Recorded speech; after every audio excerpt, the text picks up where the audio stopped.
Bonsoir, je me présente. Philippe Sabourin, je suis conseiller en communication corporative pour le service de l'expérience citoyenne et des communications. Alors, il me fait plaisir de vous recevoir ce soir avec l'équipe du REV, le réseau Express Vélo. Aujourd'hui, on vient un peu chez vous pour vous expliquer le concept du réseau Express Vélo, vous expliquer la réalisation qu'on fait pour, évidemment, atténuer l'impact des travaux qu'il y aura à faire pour mettre en place ce nouveau projet, donc le réseau Express Vélo. Nous sommes actuellement chez vous, dans l'arrondissement Villeray-Saint-Michel, Parc Extension, ou encore à Rosemont-la-Petite-Patrie. Ça nous fait extrêmement plaisir. On souhaite que vous soyez bien installés, probablement, on l'espère, à la climatisation, parce que je vous avoue qu'il fait un temps chaud, torride, mais ça ne nous enlève pas tout le dynamisme et le bonheur qu'on a d'être avec vous pour la prochaine heure. Alors, on va être ensemble de 19 h normalement jusqu'à 20 h. L'objectif aujourd'hui, c'est de faire le tour des concepts du projet, vous donner le plus d'informations possible et on a réuni les meilleurs experts. Avant d'aller plus loin dans l'ordre, le déroulement de la rencontre, je tiens à vous signaler que votre caméra n'est pas ouverte. Vos micros sont fermés. Alors, on ne peut pas vous voir, on ne peut pas vous entendre. Par contre, allons voir au bas de l'écran, vous avez une bulle qui permet de poser des questions en direct. Alors, il sera possible, durant les présentations, de poser, d'adresser vos questions et à la toute fin, on pourra répondre à plusieurs questions en direct. On a d'ailleurs reçu, et on vous en remercie, plusieurs questions. Alors, on voit que le sujet vous intéresse. Alors, on ne vous voit pas, on ne peut pas vous entendre. On peut par contre vous lire. The presentation will be done in French, but if you do have a question in English, feel free to write that down in English, and we'll do our best to answer it in your mother language. Alors, les questions reçues à l'avance seront évidemment gardées pour la fin, en même temps qu'on prend les questions reçues en direct. La présentation, elle est enregistrée et elle sera disponible dans les prochains jours sur le site internet montréal.ca et toutes les questions seront répondues. Alors, si on n'a pas le temps dans la prochaine heure de répondre à toutes vos questions, une foire aux questions vous sera transmise par courriel dans les prochains jours suivant la rencontre. Alors, au niveau de l'ordre du jour, on va voir d'abord des mots de bienvenue, les mots de bienvenue de trois élus que vous connaissez certainement. Alors, on va leur donner la parole pour vous accueillir, vous, citoyennes, citoyens, qui venez chercher de l'information à travers une session d'info qui est, avouons-le, un peu hors de l'ordinaire. C'est peut-être votre première expérience dans les vidéoconférences qu'on appelle le Webinest, mais ça s'inscrit dans une continuité d'efforts de communication pour la Ville de Montréal pour vous rejoindre puis vous transmettre le plus d'informations possible.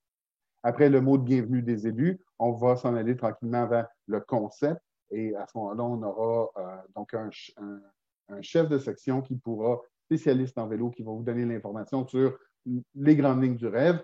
On ira chercher également de la part d'un agent qui a un point de vue plus technique des informations sur comment vont être réalisés les travaux. On va aussi voir comment on gère l'impact des travaux et on va avoir une présentation complète sur les travaux prévus sur la rue Bellechasse par un représentant de l'arrondissement. Alors, je tiens à mentionner que parmi nous se retrouve donc le directeur du CIR, le service des infrastructures et du réseau routier. Je nomme M. Claude Carrette. Je vous salue. Vous êtes accompagné ce soir de Martin Bouliane, qui est directeur, lui, des infrastructures pour le même service. Monsieur Luc Gagnon, vous êtes directeur du service de l'urbanisme et vous êtes à l'écoute. Alors, vous allez suivre attentivement la présentation, on le sait, et vous le faites sans doute accompagné de Valérie Gagnon. Valérie Gagnon, elle est responsable de la direction de la mobilité au même service de l'urbanisme. Alors, sans plus tarder, je vais vous présenter Monsieur Eric Allen Caldwell. Monsieur Caldwell va prendre la parole pour vous souhaiter un mot de bienvenue. Vous êtes responsable de l'urbanisme, de la mobilité et de l'Office de consultation publique au comité exécutif. Monsieur Caldwell, à vous. Merci beaucoup, Monsieur Sabourin. Merci à tout le monde d'être là. On est très heureux à la Ville de Montréal d'avoir cette séance d'information. Une question-réponse avec vous pour vous parler du réseau Express Vélo, pardon. Excusez-moi, la journée a été un peu longue. Écoutez, sur un cycle de planification de 2 ans, on a construit ce réseau Express Vélo, on l'a élaboré. C'est la colonne vertébrale du déplacement vélo à Montréal. On sait très bien qu'une ville comme Montréal doit évoluer au niveau de la mobilité durable, mettre en place des aménagements pour favoriser le transport collectif, pour favoriser le transport actif. Et le réseau Express Vélo s'inscrit là-dedans.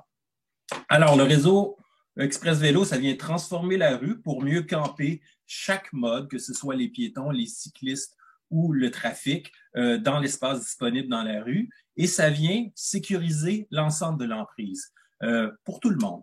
Et il inclut pour les piétons, on sait que c'est un enjeu majeur, la sécurité des piétons en ville à Montréal. On est tous piétons à un moment donné dans notre journée. La distance la plus courte, c'est pour se rendre à l'auto, mais on est tous piétons. Donc, on vient sécuriser l'ensemble de la circulation, que ce soit en auto, à vélo ou à pied. On veut que chacun s'y retrouve dans la rue, qu'on ait un endroit pour les familles, pour les personnes âgées, de s'initier ou de pratiquer le vélo. Et en ce faisant, on réaménage l'ensemble d'un axe pour plus de sécurité, pour plus de confort. C'est le fruit de ce travail-là qu'on vous présente aujourd'hui. Il y a toutes les équipes de la ville. C'est un secret entre nous, mais on met les meilleurs sur le rêve. Donc, ils seront là pour vous en parler aujourd'hui. Vous l'avez vu juste au niveau des communications avec M. Sabourin qui fait la présentation. C'est pas pour dire. Alors, merci beaucoup. Bonne soirée. Soyez généreux de vos questions. On va essayer d'être généreux de nos réponses et continuons la discussion. Merci. Ben, on en fait un engagement d'être généreux avec nos réponses, M. Caldwell. Je vous le promets.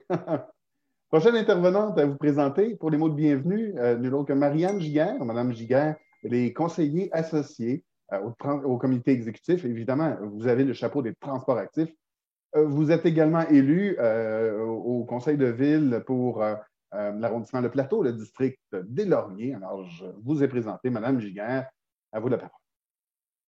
Merci beaucoup, Monsieur Sabourin. Alors, bonsoir à tout le monde.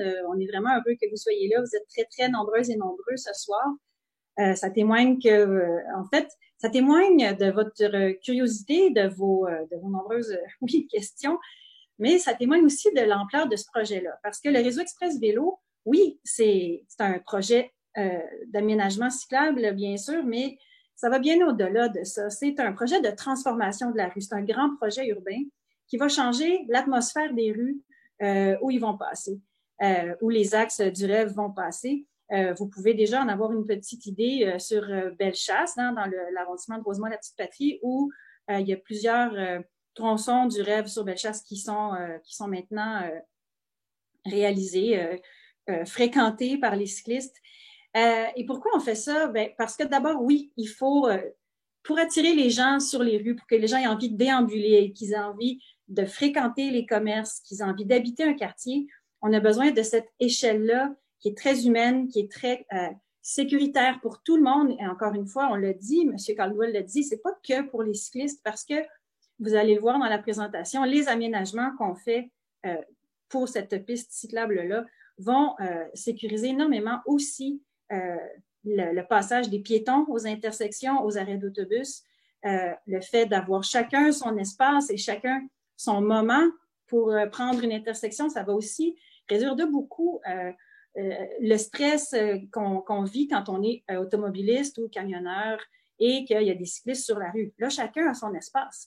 Et c'est ce qu'on souhaite, c'est ce qu'on demande. Et cet espace-là, il va être, comme on a rarement vu à Montréal, on fait vraiment un grand, grand pas en avant en termes des normes, là, de la qualité de nos aménagements pour la largeur, pour la sécurité, le fait qu'on puisse dépasser.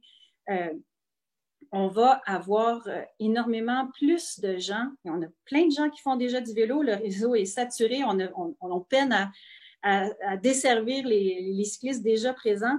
Et on souhaite vraiment, en aménageant le réseau Express Vélo, attirer plus de gens, des gens qui vont y voir vraiment le bon moyen de transport urbain qu'est le vélo. Et je termine en disant qu'on sait à Montréal qu'on a le tiers de la population qui habite à moins de 5 km de son lieu de travail ou de son lieu d'études. C'est énormément de gens et ils sont vraiment pas tous en vélo en ce moment. Il y en a beaucoup qui sont dans toutes sortes d'autres, les transports collectifs, mais on veut attirer des gens en vélo pour plein d'excellentes raisons et on va vous les présenter au fur et à mesure. Alors voilà, merci, bonne présentation. Merci, Mme Giguère, pour la présentation de cette vision-là. On va l'illustrer tantôt avec des plans schématiques, des maquettes. Donc, on va aller encore s'approprier davantage le concept du rêve. Maintenant, j'appelle la mairesse de l'arrondissement Villeray-Saint-Michel, Parc Extension, qui est avec nous, Mme Juliana Fumagalli. Mme Fumagalli, merci d'être là. On a à peu près 200 participants qui sont à l'écoute, plusieurs de Villeray-Saint-Michel, Parc Extension, évidemment des citoyens de Rosemont également, et je vous laisse vous adresser à l'audience. Merci. Merci à vous, M. Sabourin, et bonsoir à vous tous et toutes. Il me fait très plaisir de vous accueillir à cette soirée d'information sur le réseau Express Vélo. Ce projet, qui fait suite à un engagement datant de la dernière campagne électorale municipale, est prêt à entrer dans sa première phase d'implantation. Notre arrondissement aura le plaisir de pouvoir profiter pleinement de ce rêve avec un axe cyclable nord-sud qui connectera l'arrondissement au reste de la ville. Je suis très contente de voir autant de citoyennes et de citoyennes se joindre à nous dans des circonstances pas toujours évidentes de la COVID-19. Rappelons-nous que le rêve est d'abord une solution en matière de mobilité. Dans une ville aussi populeuse que Montréal, on ne peut compter exclusivement que sur un moyen de transport. Nos transports en commun sont déjà fortement sollicités et Montréal regorge de cyclistes qui veulent avaler les kilomètres de la métropole de manière sécuritaire. Le rêve est aussi une réponse à la crise environnementale. La congestion automobile n'est pas une solution viable pour notre planète et il était nécessaire d'en faire plus à ce niveau. Il faut conséquemment augmenter le transport actif dans la métropole et les pistes cyclables font partie de cette solution. Cela nous permettra de réduire à la fois la congestion automobile ainsi que de celle de nos transports en commun. C'est gagnant-gagnant. Évidemment, je ne peux pas passer sous silence la récente pandémie de COVID-19. C'est une autre crise qui, cette fois-ci, nous oblige à revoir notre façon de se déplacer, notre façon d'aborder la mobilité. Les corridors sanitaires sont une réponse temporaire, mais nous devons penser plus loin. Les cyclistes ont beaucoup plus de facilité à respecter la distanciation sociale et nous devons leur fournir les outils qui leur permettent d'adopter massivement le vélo. Je suis consciente que ce projet soulève des questionnements pour de nombreuses résidentes et résidents dans l'arrondissement. Dans Villeray-Saint-Michel Parc Extension, c'est sur La Jeunesse et sur Saint-Denis que nous accueillerons le rêve. Bien que j'accueille ce projet avec grand enthousiasme, je souhaite que tous les doutes que vous pouvez encore avoir à ce jour soient résolus ce soir. Cette soirée d'information vise donc à répondre aux préoccupations et aux questionnements que vous pourriez avoir. J'espère que les questions seront à la hauteur de vos attentes. Je vous remercie, M. Caldwell et Mme Giguère, pour avoir piloté ce dossier au sein de la Ville de Montréal, ainsi que votre présence ici ce soir. Alors, merci à vous tous et toutes et passez une bonne soirée. Merci, Mme Fumagalli. Oui, je crois qu'on va atteindre les objectifs que vous avez énoncés. Et d'abord, on va y aller avec un de nos experts. Je vais vous présenter Stéphane Blais. Monsieur Blais va nous parler du concept du rêve. Stéphane Blais, vous êtes chef de section spécialisé en vélo au, je me trompe, service des infrastructures du réseau routier? C'est bien ça? Je suis plus au service de l'urbanisme et de la mobilité dans la section vélo, effectivement. OK. Donc, vous allez, au cours des 10 prochaines minutes, faire le tour du concept avec nous. Je vous donne la parole. Il y a beaucoup de contenu. Je vais essayer d'être bref, mais concis. Merci à tout le monde de m'accueillir chez vous. Je pensais jamais être capable un jour de me multiplier et d'être dans votre salon. C'est l'air du temps, j'imagine. C'est ce qu'on va vivre dans les prochains moments, dans les prochains temps. Donc, on va s'y faire. Merci encore. Donc, le rêve, c'est pas juste le rêve axe 1 Saint-Denis. Le rêve, c'est un ensemble d'axes qui, comme vous pouvez voir sur la carte, qui ont été identifiés dans une première phase de planification. La phase 1, c'est 5 axes, comme on peut voir en rouge. Et celle qu'on va parler aujourd'hui, c'est l'axe 1, Berry, La Jeunesse, Saint-Denis. Le but du rêve, c'est d'améliorer vraiment l'expérience des déplacements à vélo. Pour faire ça, il faut rendre l'environnement sécuritaire et confortable. En plus, les pistes cyclables doivent avoir un lien direct et le plus linéaire possible vers les pôles d'attraction ou les générateurs de déplacement qui ont un potentiel d'attrait important.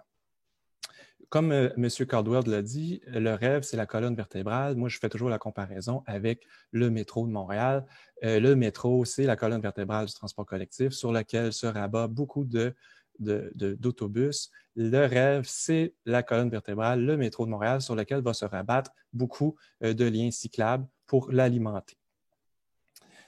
C'est un aménagement ici qui est quand même, somme toute, innovant pour Montréal. On parle de pistes cyclables unidirectionnelles de plutôt large, en bordure de trottoir et séparées de la circulation automobile. C'est aussi conçu pour que ce soit 4 saisons et s'assurer qu'il n'y aura pas d'emboutillage, bien sûr. Suivante, s'il vous plaît. Donc, si on se concentre sur l'axe 1, qui est l'axe Berry-La-Jeunesse-Saint-Denis, les cyclistes pourront avoir un axe protégé dans un nouveau concept d'aménagement à partir du boulevard Gouin jusqu'à l'avenue des Pins, ce qui représente un parcours de 8,7 km. Et bien sûr, ça traverse 4 arrondissements avec lesquels on a collaboré tout le long du processus pour venir à nos fins dans la conception du projet. Donc, ça traverse Antique-Cartierville, Villeray-Saint-Michel, Parc Extension, Rosemont-la-Petite-Patrie et le plateau Mont-Royal. Plusieurs axes cyclables seront croisés, dont, je tiens à souligner, le rêve de la rue Bellechasse, de laquelle on va discuter tout à l'heure. Suivant, s'il vous plaît. Ici, c'est une carte pour vous montrer généralement où va passer le rêve. Donc, la carte est sur le côté de ce qu'on est habitué. À gauche, c'est le nord. À droite, c'est le centre-ville. Et les lignes bleues, c'est le rêve. Donc, le rêve, c'est sur Saint-Denis, mais les deux directions se séparent à Castelnau pour les rues Berry et La Jeunesse. Donc, le sens de circulation des cyclistes est le même que le sens de circulation des voitures. Ainsi, c'est direction nord sur La Jeunesse et direction sud sur Berry qui devient Saint-Denis. Et en bas de Castelnau, au sud de Castelnau, c'est les deux directions comme les voitures. Pour vous donner une idée plus claire de ce que ça va représenter sur la rue, voici des coupes de rue. Une coupe de rue, c'est comme si on était assis au milieu de la rue puis on regardait les véhicules venir vers soi ou s'éloigner. Donc, à gauche, on va y aller tranquillement, il y en a 2 ici. À gauche, c'est la rue Saint-Denis, entre le boulevard Crémazie et la rue de Castelnau. Ainsi, on peut voir que du côté ouest, il y aura une piste cyclable d'aménager d'une bonne largeur qui va permettre les dépassements des cyclistes et une zone tampon qui va permettre aux gens d'accéder à leur véhicule en toute quiété ou d'ouvrir les portes sans avoir le souci de l'ouvrir sur un cycliste qui s'en vient. Il y aura 2 voies de circulation, une dans chaque sens, et un autre stationnement du côté est qui va être permis, à l'exception de l'heure de pointe. Je tiens à dire que le stationnement du côté ouest, où la piste cyclable sera permis en tout temps, sans restriction. L'autre coupe qu'on a à droite, c'est la rue Saint-Denis, entre Castelnau et Jean Talon. À cet endroit, la rue Saint-Denis est plus étroite. Malheureusement, il n'y a pas de l'espace pour tous les modes, tous les besoins. Le choix qui a été fait, c'est d'aménager des pistes cyclables sécuritaires du même type, excepté que le stationnement du côté est ne pouvait pas être maintenu, étant donné l'espace restreint. Cependant, le stationnement du côté ouest est maintenu et sera accessible en tout temps, sans restriction. Suivante, s'il vous plaît. Merci. Donc, si on continue sur Saint-Denis, plus loin vers le sud, entre Jean Talon et Roy, là, je me rends jusqu'à Roy, jusque dans le plateau, on a ici la bidirectionnelle qui est Saint-Denis, donc il y a une circulation automobile dans les 2 sens et il y a 2 pistes cyclables d'aménager, une dans chaque sens, à juxtaposer au trottoir. Et il y a 2 rangées de stationnement qui seront permis en tout temps, sans restriction particulière. La rue Si on retourne dans Villeray pour voir la configuration de la rue La Jeunesse, celle de la coupe de gauche, on voit que la rue La Jeunesse a un réaménagement assez important qui va permettre l'apaisement de la circulation et la réduction des vitesses pratiquées des véhicules automobiles. Ainsi, il va rester une voie de circulation automobile et 2 rangées de stationnement permises en tout temps, sans restriction, et une piste cyclable dans la direction nord du côté est d'une largeur appréciable pour permettre le confort et la sécurité des cyclistes. La coupe de droite, on vous l'a montré, c'est pour montrer le lien entre La Jeunesse et Saint-Denis. Cet endroit-là est quand même assez particulier parce que beaucoup de contraintes et l'espace disponible est plutôt restreint. Ainsi, pour rejoindre de Saint-Denis vers La Jeunesse, on pourra emprunter une bande cyclable qui va être aménagée au sol et rejoindre en virage à gauche la rue La Jeunesse. Suivante, s'il vous plaît. Merci. Donc ici, on a la vue de l'intersection de la rue Gounod pour avoir une meilleure idée de ce que ça peut représenter dans l'avenir. Donc, la rue La Jeunesse, actuellement, elle a une bande cyclable peinte au sol. Et dans l'avenir, ce qui va être construit, c'est une piste cyclable protégée en longeant le trottoir. Il y a plusieurs choses qu'on peut voir ici là, sur l'image, mais je voulais surtout soulever 5 points importants. Le but ici, les travaux civils, la construction de béton va surtout se faire aux intersections. Et on va en profiter là, pour améliorer les feux de circulation. On va ajouter des feux piétons à des comptes numériques à toutes les approches. On va s'assurer que les temps de programmation, de temps de traversée pour les piétons vont être suffisants en tenant compte des personnes à mobilité réduite. On va s'assurer d'éviter le plus possible les conflits des véhicules en virage à droite sur les cyclistes, soit avec l'ajout de feux cyclistes, soit avec des temps de protection pendant lesquels les véhicules ne pourront pas tourner. Il y a aussi, on va améliorer l'éclairage là où c'est requis afin d'améliorer la sécurité. On va aussi améliorer les arrêts bus. Le plus possible, on va les mettre de l'autre côté de l'intersection, donc en aval, et on va construire un quai, une baie d'arrêt dans laquelle les gens vont pouvoir embarquer et sur laquelle les gens vont pouvoir embarquer et débarquer en toute sécurité sans avoir à mettre les pieds directement dans la piste cyclable. Aussi, on va s'assurer que l'accessibilité universelle soit maintenue en tout temps. 4e point, on améliore, comme vous pouvez le voir sur l'image, on ajoute du verdissement là où on peut. On vient agrandir des espèces d'îlots de refuge pour pouvoir mettre de la plantation, soit des graminées, soit des arbres là où c'est possible. Un autre point, c'est sûr qu'on profite des travaux pour améliorer la sécurité des cyclistes. On va avoir amené un maille de béton ou une bordure de béton le plus loin possible dans l'intersection pour s'assurer que les véhicules, lorsqu'ils font leur mouvement de virage, le font d'une vitesse qui leur permette de voir un cycliste qui s'en vient, lui, en tout droit.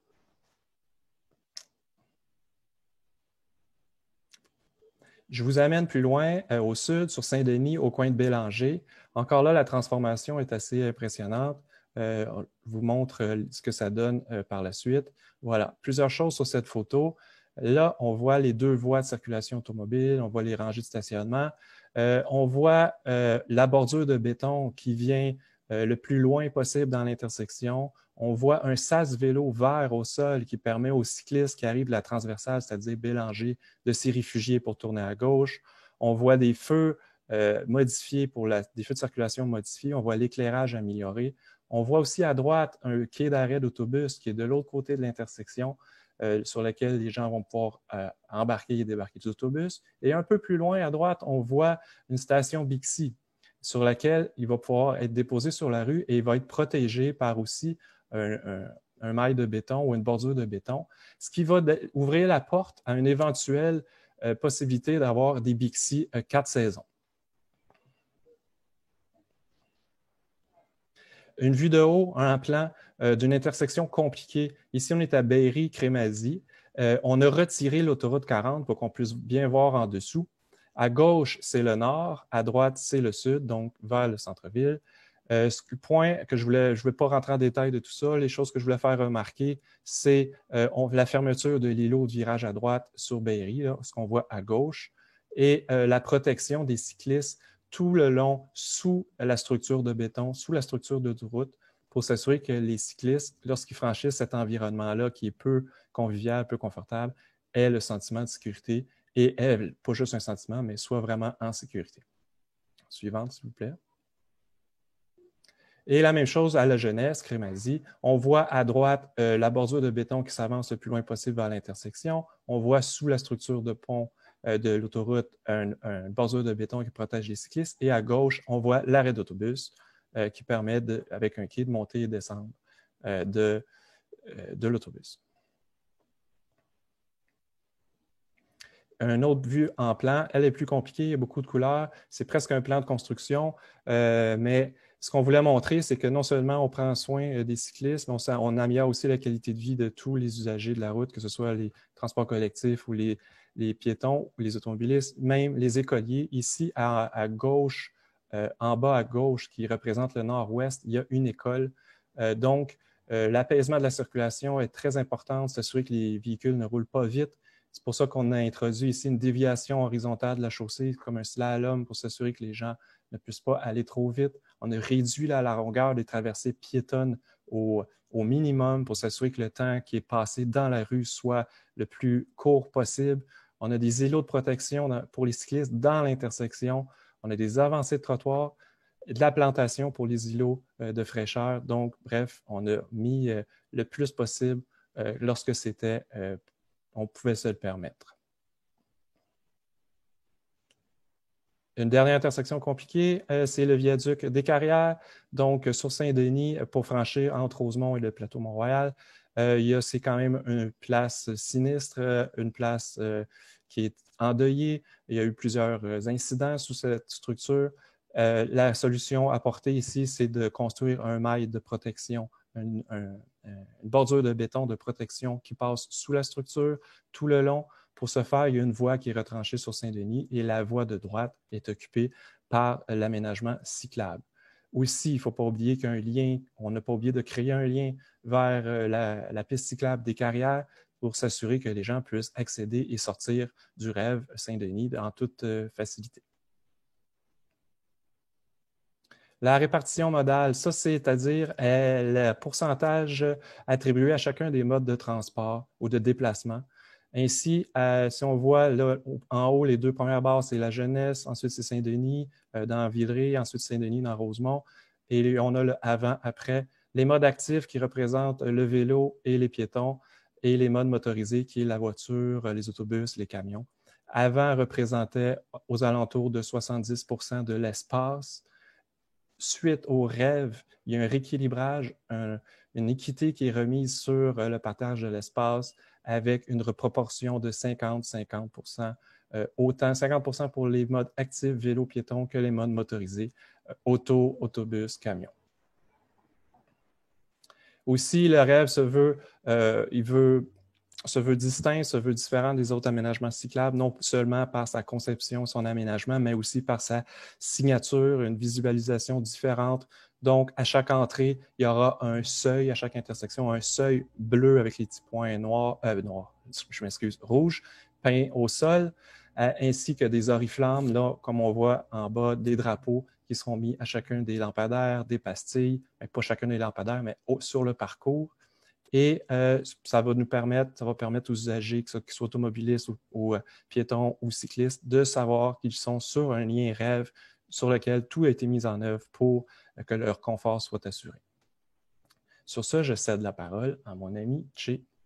On revient à Philippe.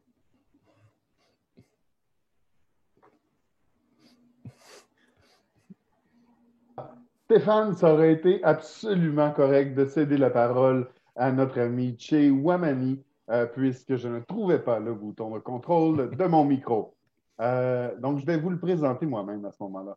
Tché Ouamani. Tché, tu es chargé de projet, ingénieur pour le service d'infrastructure et du réseau routier, et tu es en charge de la réalisation des travaux. Alors, tu vas nous expliquer un peu, parce que ça va commencer quelque chose comme en juillet, et tu vas nous dire quelles sont les étapes, comment ça se passe. Je te laisse parler. Merci Philippe.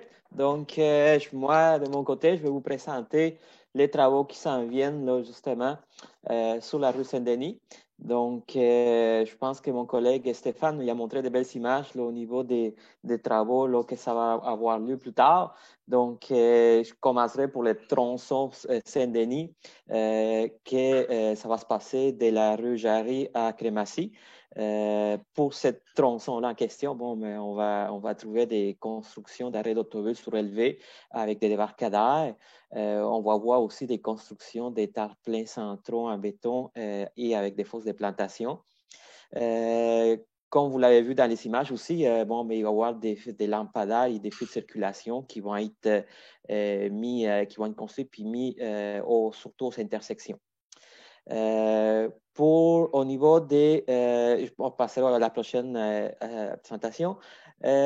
Pour la partie sur Saint-Denis, qui est des Jean Talon à Jarry, sur cette section-ci, bon, aussi, on va en avoir il va y avoir la construction d'arrêts d'autobus surélevés avec des débarcadères et on va retrouver des constructions de terre-pleins centraux, d'îlots, des fosses de plantation. Sur cette section aussi, on va trouver des fils de circulation qui vont être installés aux intersections et c'est sûr qu'il va y avoir des bases et des conduits qui vont être installés là, pour leur mise en place. Toujours sur cette section des Jean Talon à Jarry, bon, il y a les travaux de pavage des chaussées qui vont être faits en pleine largeur. Toutefois, ces travaux-là sont seulement prévus en 2021. Vu que présentement, dans le secteur, là, il y a beaucoup de travaux là, qui sont présentement sur place. Donc, ces travaux-là vont être faits en 2021, vu que bon, ben, la saison pour cette année, ça va être un peu tard, donc l'approche de l'hiver. Donc, on préfère que ces travaux-là soient faits à l'année suivante pour avoir une meilleure qualité de travaux. Donc, avoir une meilleure au niveau de la mise en place là, de l'asphalte. Donc, éviter toute surprise.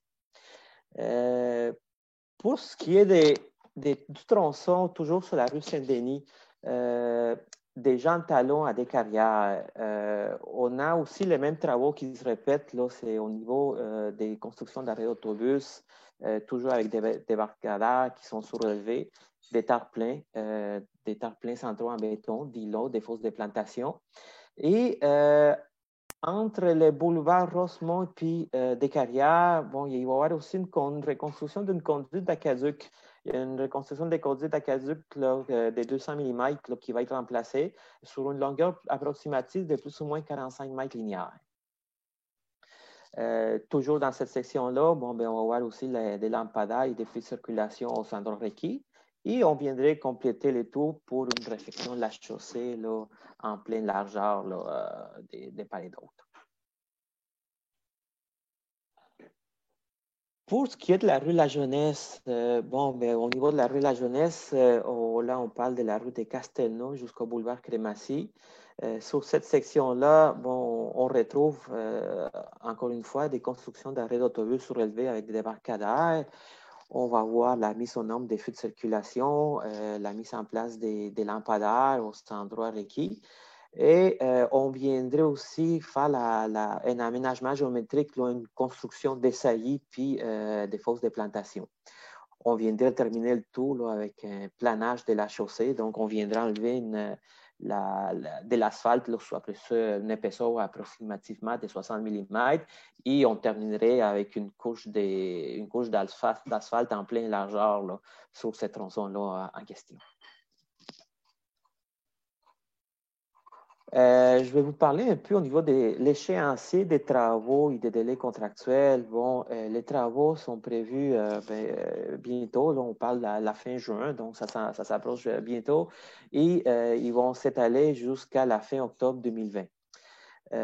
Seulement, si je parle pour la rue La Jeunesse, bon, ben, la rue La Jeunesse, ça traverse 2 arrondissements là, qui partent des Castelnau à Gouin. Les délais des travaux là, seraient de 120 jours. Là, qu'on aurait à travailler sur cette portion-ci.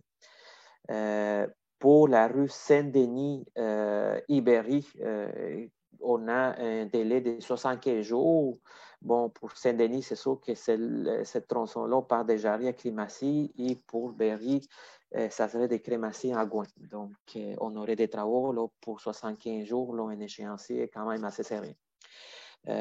Pour ce qui est du tronçon, toujours sur la rue Saint-Denis, des gens talons à Roy, bon, ben, il y a un délai approximatif, ben, c'est un délai de 90 jours là, de travaux qui est prévu là, pour ces travaux-là en question. Sur ceci, ma présentation, je conclue ma présentation. Merci à tous. Merci beaucoup. Donc, je rappelle, Che Ouamani est responsable du projet sur le plan de la réalisation. Merci beaucoup, Che. Merci, Philippe. Écoute, une collègue, José Mayette, travaille avec nous, travaille avec l'équipe, parce que José, vous êtes responsable d'atténuer les impacts, de gérer les impacts de ce projet-là. Donc, vous êtes ingénieur en réalisation. Je vous laisse expliquer un peu votre quotidien, ce que vous faites pour gérer ce projet-là. Merci Philippe. Donc, oui, effectivement, au niveau de la gestion des impacts, parce que la Ville de Montréal est bien consciente que des travaux dans les rues, ça a beaucoup d'impact sur les résidents, sur les commerçants et sur la circulation, qu'elle soit piétonne, automobile, cycliste, autobus, tout le monde est impacté par les travaux. Donc, la Ville de Montréal met en place certains impacts. Donc, certaines gestions des impacts. Tout d'abord, au niveau du phasage, les travaux vont être réalisés en tronçons de 2 à 3 intersections à la fois. On commence de façon générale par l'ajout de puisards afin d'assurer un bon drainage de la chaussée. Ensuite, on y va avec l'ajout des feux vélos, la mise aux normes de l'éclairage, l'ajout des îlots pour protéger les cyclistes aux intersections.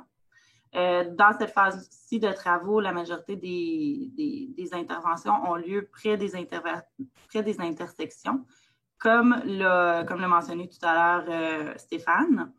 Et on finit avec un planage, pavage et finalement le marquage de la chaussée pour l'implantation du nouveau rêve.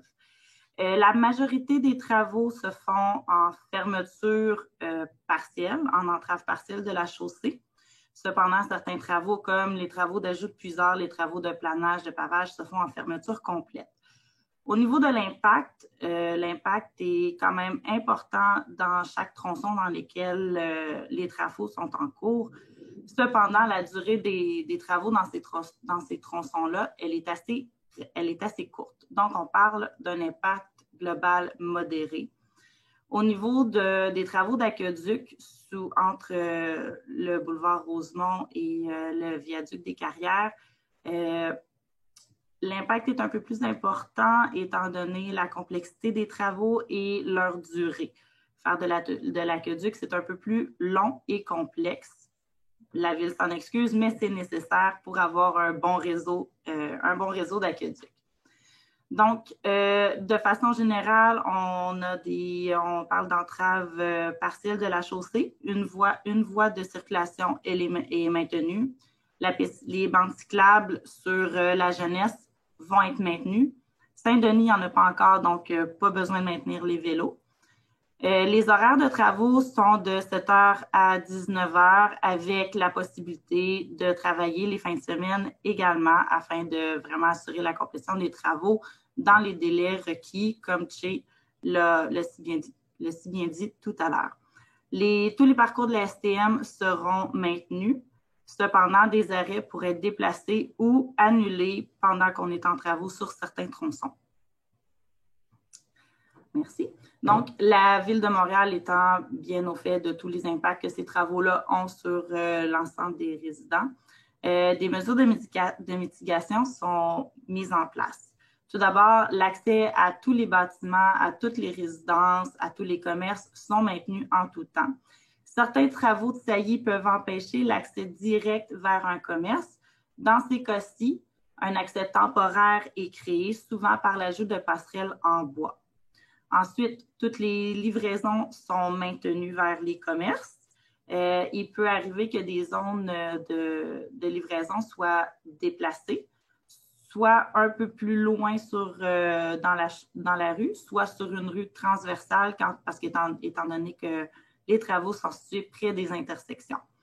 La bande cyclable de la rue de la Jeunesse va être maintenue sur la chaussée. Parfois, dépendamment de la complexité des travaux, on pourrait devoir la détourner pour assurer la sécurité des cyclistes et des piétons et des automobilistes.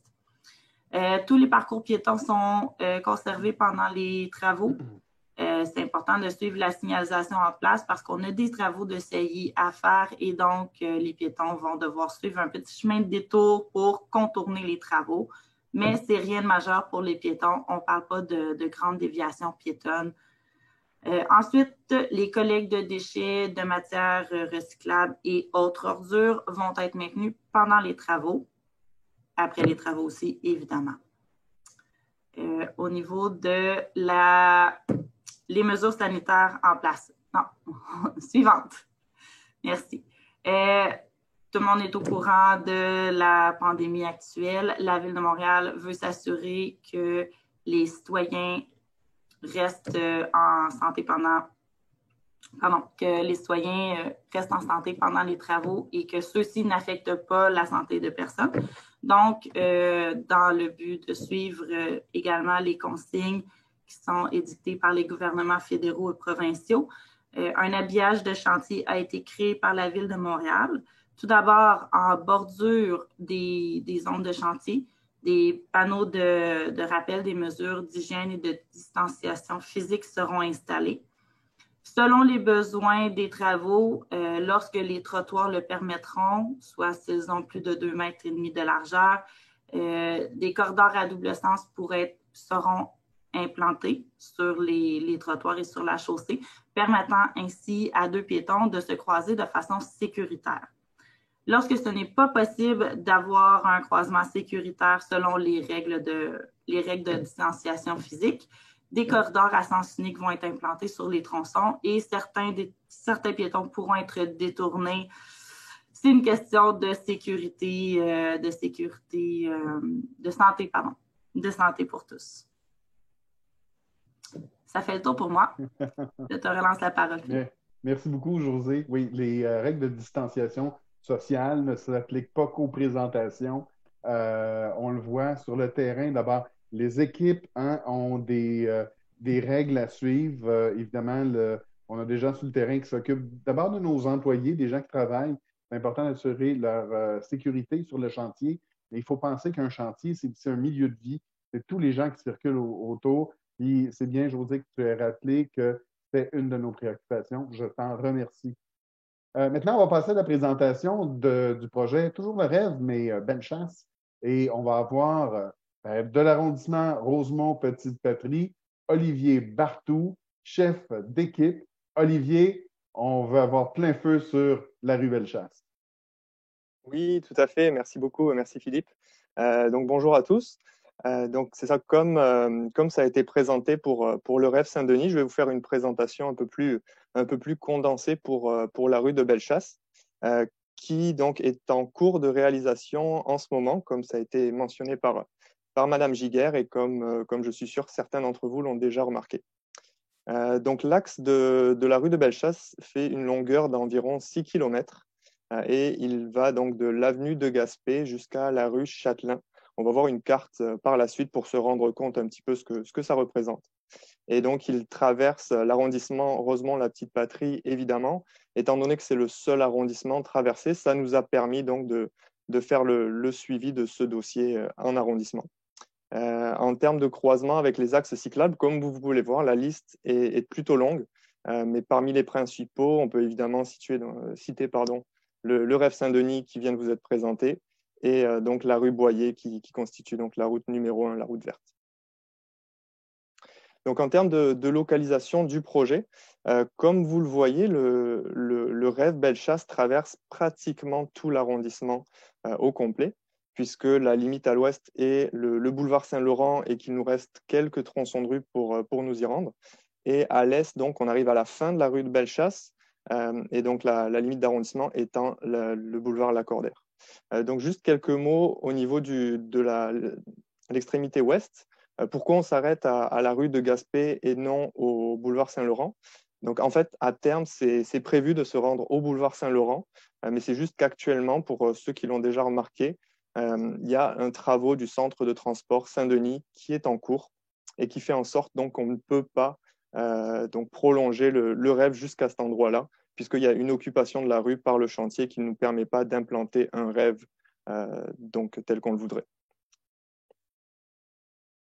Donc voici les représentations du rêve de Bellechasse qui ont été également présentées sur le terrain.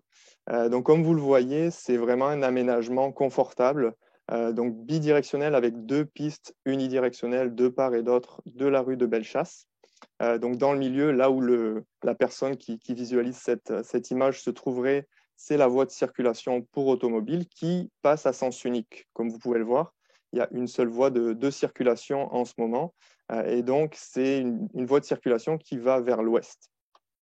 Donc les voies cyclables, elles sont donc de part et d'autre, comme je l'ai déjà dit, et elles sont aussi larges, généreuses pour permettre les dépassements donc des cyclistes, et évidemment dans les 2 directions. Donc à cet endroit-là, vous l'aurez remarqué, malheureusement, la largeur de la rue ne permet pas de conserver une voie de stationnement. Donc le stationnement a été supprimé sur certains tronçons, comme c'est le cas ici. Donc ici, on a un autre exemple de visualisation donc, du projet. Donc là, vous le voyez, contrairement à la présentation précédente, donc on a du stationnement qui est conservé d'un seul côté parce que la rue est plus large, tout simplement. Et donc, par contre, on a conservé, comme c'était le cas précédemment, donc des voies unidirectionnelles de part et d'autre, donc protégées minimalement par les bollards, mais même par du bollard et du stationnement donc du côté droit de la vue qu'on voit actuellement. Et donc ça, c'est donc une vue qui est un exemple au niveau de la rue de la Roche, pour votre information. En termes d'aménagement, donc si on regarde un peu plus des plans vus de dessus, donc du côté gauche, on voit l'intersection avec la rue Saint-Denis. Pourquoi cette intersection est particulière? C'est parce que c'est le début du sens unique. C'est là où d'un côté, on a un double sens sur la rue de Bellechasse, et de l'autre côté, un sens unique. Donc, comme on le voit, à l'est de Saint-Denis, c'est donc le sens unique direction ouest qui est mis en place, alors que du côté ouest, là, le double sens est conservé. Il est conservé minimalement pour l'instant pour rejoindre également le centre de transport de la STM qui est actuellement en fonction. Et puis à terme, on verra, il y aura une nouvelle réflexion pour voir qu'est-ce qui est fait de façon définitive sur ce tronçon-là. Du côté droit de cette image, on voit donc la situation existante, ou en tout cas avant les travaux de ce tronçon à l'est de Saint-Denis, donc avec un double sens pour les autos sur Bellechasse, des bandes cyclables qui sont entre le stationnement et les voies de circulation, donc évidemment qui se font empiéter pour que les voitures puissent se stationner, et donc enfin les voitures le long du trottoir. Et c'est donc ces bandes cyclables qu'on est venu mettre le long du trottoir, qu'on est venu dégager par un espace d'emportiérage depuis le stationnement. Et donc, évidemment, pour les véhicules automobiles, donc là, comme vous le voyez, c'est vraiment un sens unique qui a été conservé.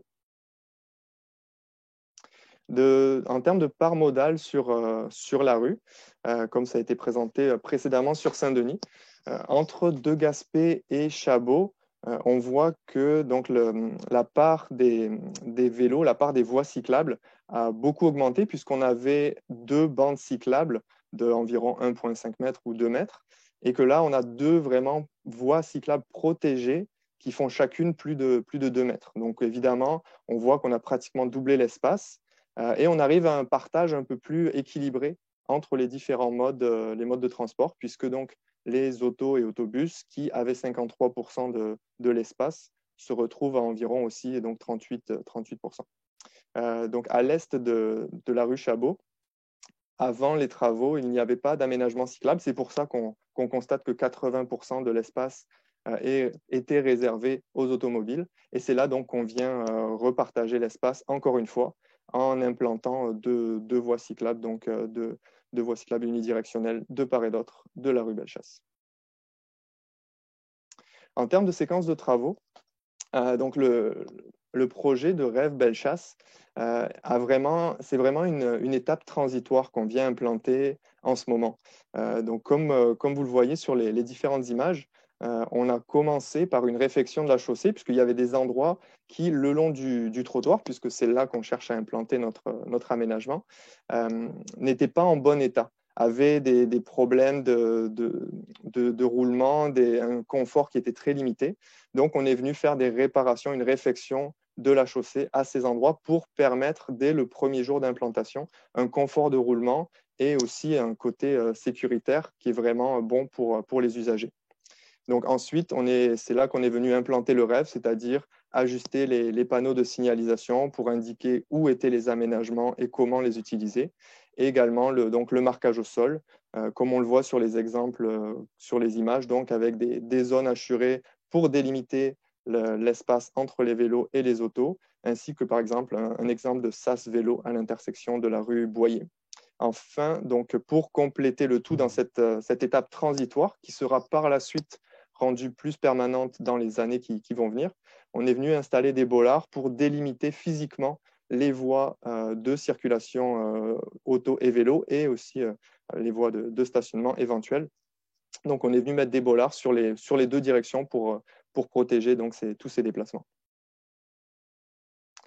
En termes d'impact du projet, comme je l'ai mentionné, il y a certains tronçons où on conserve un côté de stationnement, certains tronçons où malheureusement on ne peut pas conserver de stationnement. Donc globalement, sur l'ensemble du projet, sur l'ensemble de la rue de Bellechasse, on conserve 20% des espaces de stationnement. De plus, en termes de stationnement plus particulier, on a 2 bornes de recharge qui existent sur la rue de Bellechasse qu'il va falloir évidemment relocaliser puisqu'on ne peut pas charger sa voiture avec des vélos qui roulent entre la borne et la voiture. Et de la même manière, donc, on est venu relocaliser 4 espaces pour handicapés ou personnes à mobilité réduite, 2 zones de livraison et des cases donc, de stationnement de résidents. Donc tous ces espaces-là ont été relocalisés sur les rues transversales les plus proches, là où c'était vraiment faisable, et au maximum en discutant, en trouvant un accord avec les utilisateurs de ces espaces-là. Enfin, donc, un des impacts, ou en tout cas une des conséquences de ce projet, c'est évidemment la coordination avec les autres chantiers du secteur. J'ai déjà parlé du projet de construction du centre de transport de Saint-Denis de la STM, mais il y a aussi d'autres travaux à venir à court et moyen terme sur la rue de Bellechasse. Donc ça, je voulais juste vous aviser. Je sais que ça peut créer de la frustration d'avoir un aménagement qui est tout juste finalisé et de voir des travaux qui s'y font sur les mois qui suivent. Mais malheureusement, si on avait attendu de finir tous les travaux prévus sur la rue de Bellechasse, on n'aurait pas réalisé le projet cette année et puis possiblement l'année prochaine aurait aussi été difficile. Donc, il va y avoir, au moins maintenant, Bellechasse, sur sa majeure partie est à sens unique. Ça va être plus simple pour faire les travaux. Il y aura plus d'espace, donc plus d'espace pour relocaliser les voies cyclables temporaires pendant les travaux. Et donc, c'est la solution qui a été choisie. En termes d'échéancier, donc, comme vous le voyez sur les photos, évidemment, les travaux ont déjà été commencés. En fait, ils ont été commencés depuis le début du mois de juin, sans compter la signalisation qui a été implantée auparavant. Mais donc, à la fin du mois de juin, puis je pense que c'est pratiquement déjà fini. Donc, le but étant de se rendre jusqu'à l'avenue de Lorimier. Et ensuite, donc, au mois de juillet, on va venir compléter ça entre Delorimier et donc la rue Châtelain, qui, comme je le disais, est la limite est de la rue de Bellechasse et qui est pratiquement donc à la limite aussi de l'arrondissement Rosemont-la-Petite-Patrie. Olivier, est-ce que ça complète ta présentation? Oui, ça complète ma présentation. Excuse-moi, j'attendais la prochaine diapositive pour voir si c'était encore moi, mais oui, je te confirme que ça complète ma présentation. Attends un peu, reste avec moi là. On passe tout de suite à la période des questions. Alors, je vais y aller avec des questions reçues des citoyens de Rosemont-la-Petite-Patrie, justement sur Bellechasse. Écoute, question reçue à l'avance. J'ai celle de Pierre Desrochers. Monsieur Desrochers, il se demande, il dit, bon, il habite sur la 40e avenue, OK? Il dit, il va avoir moins de stationnement sur Bellechasse. Là, on s'entend là-dessus? Oui, un peu moins, pas tant, mais il va en rester du stationnement là.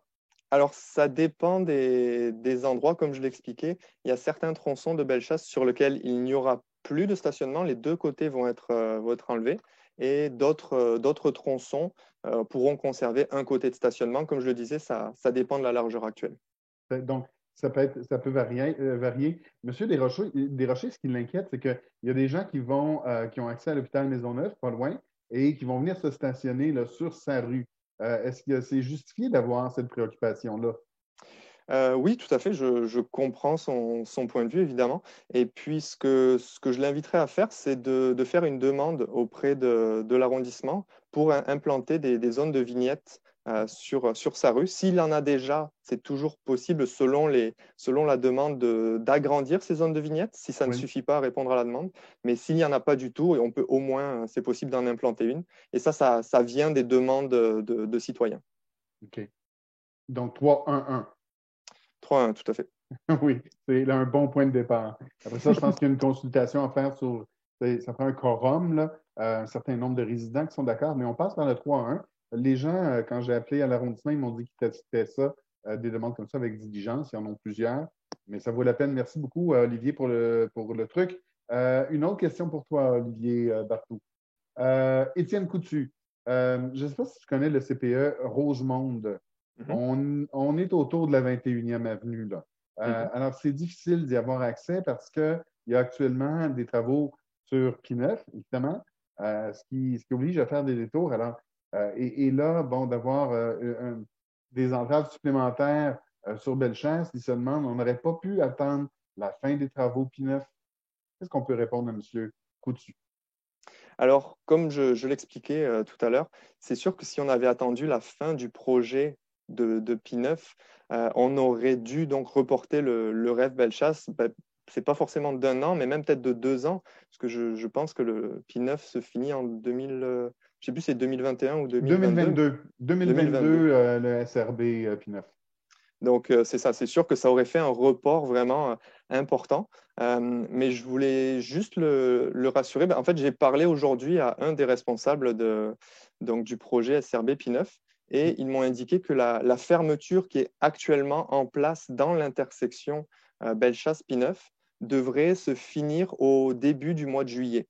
Donc, nous, étant donné que l'implantation du sens unique se fait également au début du mois de juillet, on va pouvoir se coordonner pour attendre, nous, de notre côté, qu'il réouvre l'intersection, que Bellechasse puisse traverser d'est en ouest pour donc circuler à cet endroit-là et donc accéder aux différents générateurs du secteur.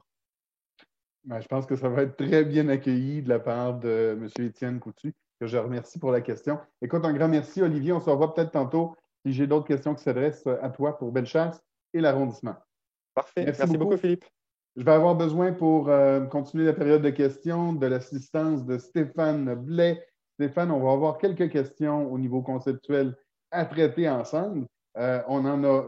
Merci, parce que vraiment, les gens sont intéressés. On a au-delà d'une centaine de questions.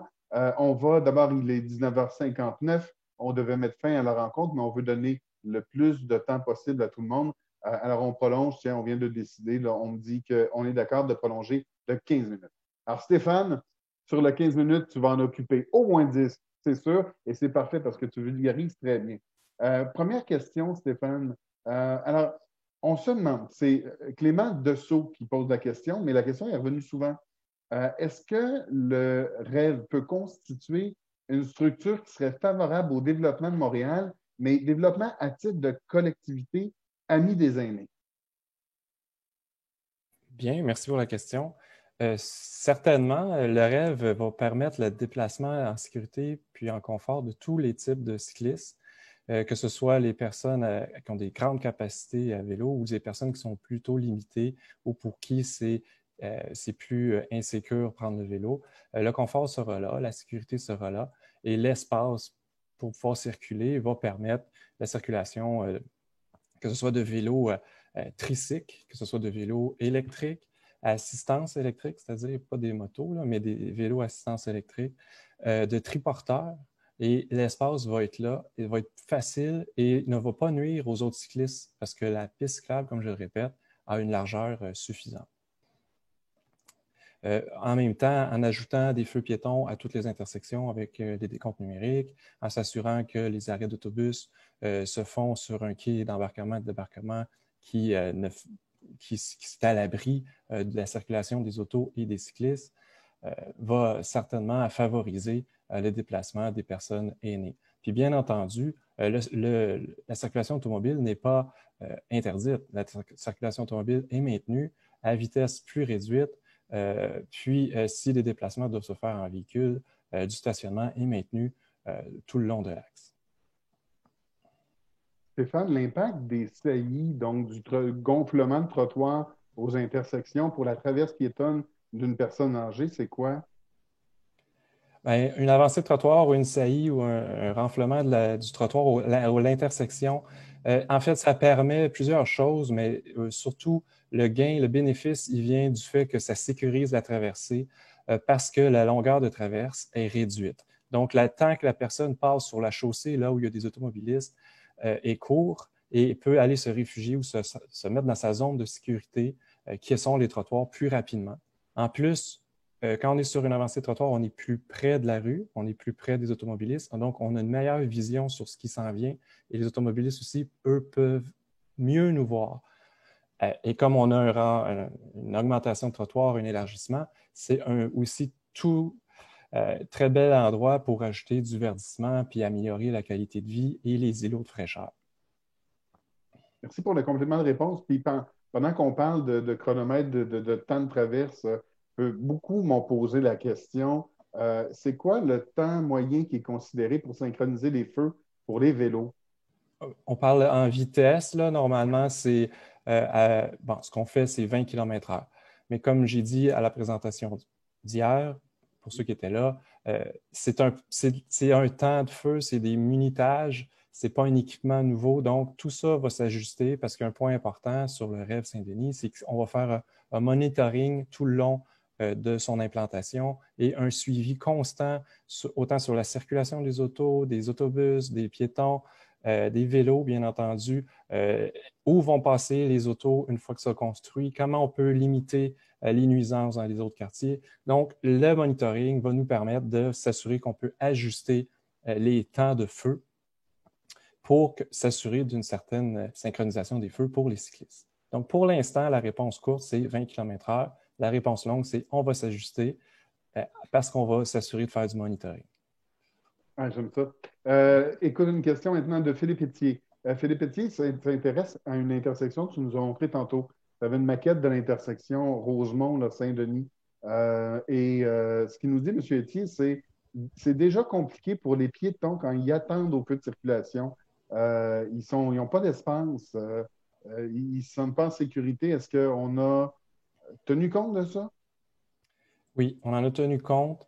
Cependant, le projet, comme c'est un projet qu'on appelle rapide ou transitoire, comme on veut, on n'est pas venu reconstruire tous les trottoirs de toutes les intersections. C'était impossible dans le projet puis dans le délai qu'on avait pour le faire. Aussi le budget associé, là. On en a tenu compte. On peut déjà avoir un gain en intersection au coin, c'est nord-ouest, où il y avait une bretelle de virage à droite qui va être fermée. Elle l'est déjà pour les travaux du pont Van Horn, mais ils vont être maintenus fermés une fois le REV arrivé. Aussi, on revoit la programmation des feux, on s'assure que les piétons ont plus de temps pour traverser. Les piétons ne seront pas juxtaposés à une voie de circulation automobile, ils vont avoir une voie cyclable, ce qui devrait normalement avoir un différentiel de vitesse plus bas que ce qu'on connaît aujourd'hui. Donc, en tout, le confort va être amélioré.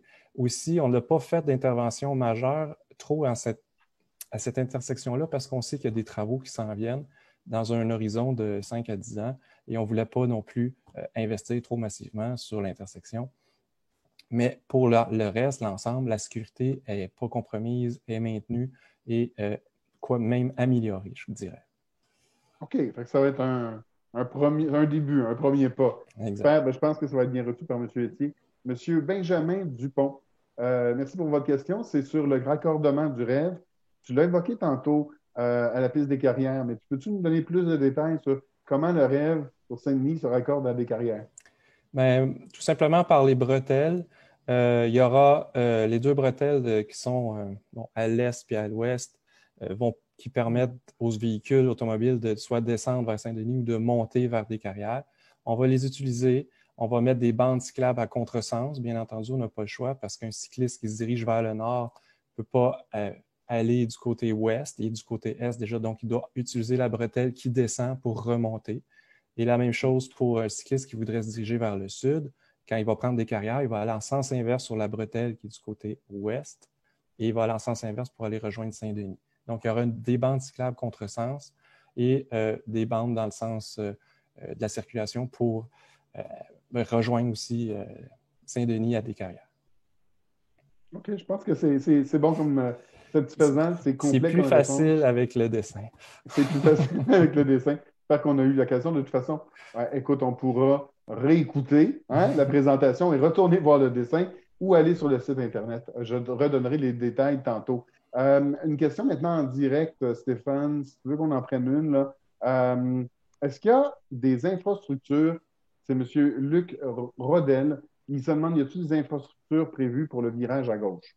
J'ai vu ça passer souvent, cette question-là. Sur Saint-Denis, actuellement, le virage à gauche est très limité. Quelques intersections le permettent. On le restreint le plus possible pour des raisons de fluidité automobile, de un, mais le plus important, c'est la sécurité. Il y a beaucoup d'enjeux de sécurité liés au virage à gauche. On le voit parmi nos études avec Vision Zéro. Un des cas qui est plus représenté, c'est le virage à gauche des véhicules sur les piétons ou les cyclistes. Donc, on n'a pas l'intention d'offrir plus de virages à gauche parce que, justement, on veut s'assurer de la sécurité des cyclistes et on va le maintenir. Je sais qu'on le maintient à Bellechasse parce qu'il y a un centre de transport à desservir pour les autobus. Mais je pense qu'il y a un autre endroit, mais je ne me souviens plus. Mais il y a peut-être un ou deux endroits qu'on maintient le virage à gauche, mais pour l'ensemble, le virage à gauche n'est pas permis. OK. Dis-moi donc, il y a dans les questions reçues en direct, Aline Credeville qui se demande est-ce que la sécurité au niveau de l'emportiérage est continue sur l'ensemble du parcours? Tu en as parlé d'emportiérage souvent, puis tantôt, Olivier Barthou parlait de ça. Mais qu'est-ce qu'on veut dire au niveau de la sécurité par rapport à l'emportiérage sur tout le parcours? Bien, comme on a pu voir sur les coupes ou sur les plans, il y a une zone entre la piste cyclable et le stationnement qui fait presque 1 mètre de large. Bon, techniquement, c'est exactement 800 mm, mais c'est presque 1 mètre.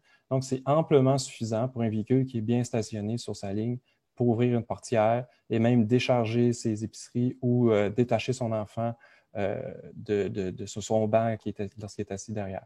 Donc, l'emportiérage, pour moi, ne sera pas un problème. Si jamais il y a un véhicule qui se stationne mal ou écrase un bollard lorsqu'il se stationne, la piste cyclable est quand même très large. On parle de 2,3 à 2,8 mètres de large.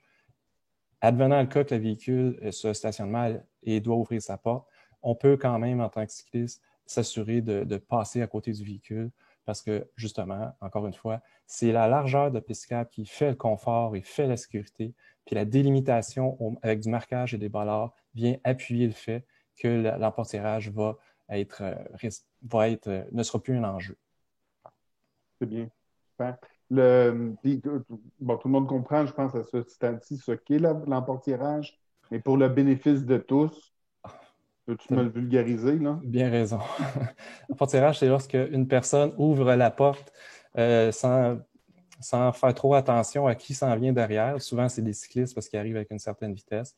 Et lorsque ouvre la porte sans regarder, un cycliste n'a pas le temps de réagir et d'arrêter et frappe la porte, ce qui cause plusieurs problèmes. Actuellement, ça arrive à Montréal à plusieurs occasions. Oui. Et moi, j'ai pris l'habitude d'ouvrir la porte avec la main droite. Très bonne habitude. Ce qui m'oblige à regarder sur le côté. Et ça demande moins d'infrastructure. Mais bon, c'est une autre histoire. Écoute, on parle de voitures. Il y a de plus en plus, il y a des véhicules électriques. Puis Éric Morello nous demande en direct, c'est comment on concilie un peu les deux? C'est un peu ça le sens de sa question. C'est qu'il y a beaucoup de bornes implantées sur Saint-Denis. Est-ce qu'on va les déplacer? Qu'est-ce qu'on peut y répondre? Bien, tout à fait. Ils seront déplacés. Ils ne seront pas seulement démantelés. On va les enlever et les mettre ailleurs. On ne pourrait pas les garder parce que le système actuel, c'est un câble qui relie de la borne qui est sur le trottoir vers la voiture et ça créerait une corde à linge sur la piste cyclable. Ça créerait une espèce de guillotine. On peut pas, on a essayé toutes sortes de façons de pouvoir les maintenir, mais on ne peut pas les maintenir sur l'axe, là où il y a des pistes cyclables. Même chose sur Bellechasse. Je m'excuse, Olivier, si je prends ton axe, mais aussi sur Bellechasse, il y avait des bornes qui seront déplacées. Ils ne sont pas annulés, ils sont déplacés. On leur trouve un autre espace qu'on espère va être autant utilisé. Mais le système actuel ne permet pas le maintien. Olivier, peut-être Olivier Barthou, est-ce que on fait erreur, Olivier, chez vous, là, pour Bellechasse? Qu'en est-il des bornes électriques? Non, Stéphane avait tout à fait raison de dire que donc le déplacement des bornes électriques est prévu pour donc permettre un emplacement clair et sécuritaire pour les véhicules électriques qui ont besoin de se recharger. OK, ben merci beaucoup, Olivier. Stéphane, je te remercie. Une petite pause et on va suspendre, on va surprendre notre ami Che ou Amani. Che, alors, à la barre des questions, Che. Bonjour. Che, 2 questions pour toi. Une de Yvon Filion.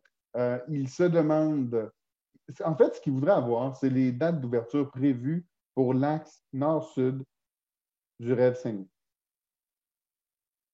Dans ta boule de cristal, Che. En ouvrant ton micro. Je pense que c'est la deuxième fois que ça m'arrive. Donc, pour les dates d'ouverture, là, c'est sûr que les travaux sont prévus de commencer fin juin, début juillet et s'étalent jusqu'à la fin octobre. Donc, ça serait environ vers ces dates-là, vers la fin octobre, que le réseau devra être ouvert à la circulation. Ceci étant dit, il est à valider aussi à savoir si certains tronçons pourraient être aussi être ouverts, vu que certains tronçons vont être finis avant. Donc, ça serait à analyser en fonction pour la sécurité des piétons, des automobilistes, là, et puis en fonction de tout ce qui est l'effet de circulation. Donc, c'est à déterminer. Tu es en train de nous dire que, dans le fond, fin octobre, dans le pire des cas. Effectivement. OK. J'ai une autre question pour toi. Oui, c'est... attends un peu. Laure Julliard, Madame Julliard, vous demandez à Che, dans le fond, c'est quand que commencent les travaux entre Beaubien et Saint-Zotique? As-tu une date de début? Ben, pour ces travaux-là en question, il y a présentement ce projet-là, je pense qu'il n'est pas encore octroyé, donc c'est sûr qu'il est en planification. Donc, il y a une date, là, ça serait à coordonner, là, puis on va revenir là, justement pour une date de début des travaux. OK. Mais là, on parle d'un horizon à court terme quand même. Là. Effectivement. OK. Une autre question ici de Blaise Ruot. Alors, s'il comprend bien, et là, je pense que ça va être toi, Che, mais tu sais, sens-toi à l'aise. Hein? Si c'est Stéphane, on va rappeler Stéphane. Là. Alors, au meilleur de ta connaissance, là, le rêve, il tourne sur Saint-Denis, vers de la Castelnau, vers la jeunesse. Hein? Mais il y a un tronçon sur la jeunesse entre Jean Talon et de Castelnau qui est actuellement trop large et à sens unique. Ça te dit quelque chose, Che? Non, hein? La question est trop pointue pour qu'on puisse lui répondre en direct. Ou encore, je vais inviter Stéphane à me dire, ouais, tu sais de quoi on parle, là, Stéphane? Oui, je m'excuse, je commence à avoir très chaud chez moi. Alors, mais le oui. Qui tourne sur Saint-Denis, vers de Castelnau, après ça, vers la jeunesse. Et essentiellement, la question, c'est est-ce qu'on a des travaux qui sont prévus pour tenir compte de tout ça? Mais en fait, si je comprends bien, la question, c'est que la jeunesse est très large et qu'est-ce qu'on fait avec la jeunesse? Comme on a pu voir sur une coupe, il y en a des retraits de voies. Il va y avoir 2 voies de stationnement en tout temps et 1 voie de circulation et un large zone tampon, zone entre les vélos et les autos stationnés et une large piste cyclable. En plus, la limite de vitesse est réduite à 30 km/h. Et les intersections sont revues avec des refuges piétons, des avancées de trottoir et du verdissement le plus possible. OK. Je pense que ça répond bien à la question. De toute façon, comme l'ensemble des questions, on va répondre par courriel. Vous allez recevoir la foire aux questions. 20h15, je voudrais dire que j'ai plusieurs questions sur les déménagements quand il y a des travaux. Et je me permets de vous donner l'information. Tché, peut-être que tu vas pouvoir confirmer, mais normalement, si votre rue est en travaux et que vous devez déménager, il y a souvent possibilité de prendre des ententes avec l'entrepreneur ou les gens sur le terrain. Puis moi, Tché, dans un cas comme ça, j'ai à déménager, ma rue est en chantier, ben, j'appellerai le 872-3777. Effectivement, Hein? ligne Info Travaux. Il y a aussi la ligne 311. Contactez Oui. juste à mentionner votre nom, donner vos coordonnées, puis on va vous contacter afin de coordonner le tout avec l'entrepreneur général, à vous donner un accès là, et savoir ainsi les dates en question, quand est-ce qu'il y aura lieu les déménagements. Moi, je dirais, attendez pas trop longtemps. Là, dans la grande région de Montréal, c'est 70 000 déménagements autour du 1er juillet. L'entrepreneur, lui, s'il le sait à l'avance, votre date de déménagement, il est capable d'ajuster la séquence de ses travaux, n'est-ce pas, Tché? Effectivement, on va s'ajuster, puis on va informer. Plus tôt qu'on le sait, mieux que c'est, on va le coordonner avec l'entrepreneur général, puis comme ça, on va pouvoir gérer une bonne coordination en chantier. Un grand merci. Merci à l'ensemble des intervenants, toute l'équipe Rêve, Réseau Express Vélo. Merci à Olivier Bartou de l'arrondissement Rosemont. Merci de vos présentations. Merci évidemment, citoyennes, citoyens, d'avoir été là, d'avoir posé. Vous avez été nombreux à poser des questions. On a réussi peut-être à traiter le quart des questions reçues. Je vous le disais, on va faire suivre évidemment notre foire aux questions. Toutes les questions seront répondues. On va également déposer l'enregistrement sur le site Internet montréal.ca. Vous allez trouver rapidement et facilement le réseau Express Vélo. Je vous invite également à consulter les avis aux résidents qu'on dépose en accroche-porte souvent quand vient le temps de réaliser les travaux. Vous pouvez en tout temps communiquer avec le 872-3777 quand il est question de chantier. Sinon, pour des renseignements plus généraux, 872 vous y allez directement avec le 311, par exemple, pour les vignettes. Installer une vignette comme on parlait avec Olivier tantôt. Alors, 311. Alors, c'est les principaux outils de communication. On souhaite que la rencontre de ce soir vous ait plu. Vous allez quitter tranquillement et vous allez avoir des questions en quittant un petit sondage. On expérimente une nouvelle façon de vous présenter l'information, de vous rejoindre directement à la maison et on aimerait avoir vos commentaires. Est-ce que c'était le bon moment pour le faire? Que vous avez des suggestions d'amélioration? Quels sont les points positifs, négatifs que vous retenez suite à votre expérience? Sur ce, au nom de la Ville de Montréal, de l'équipe du Rêve, je vous souhaite une bonne fin de journée.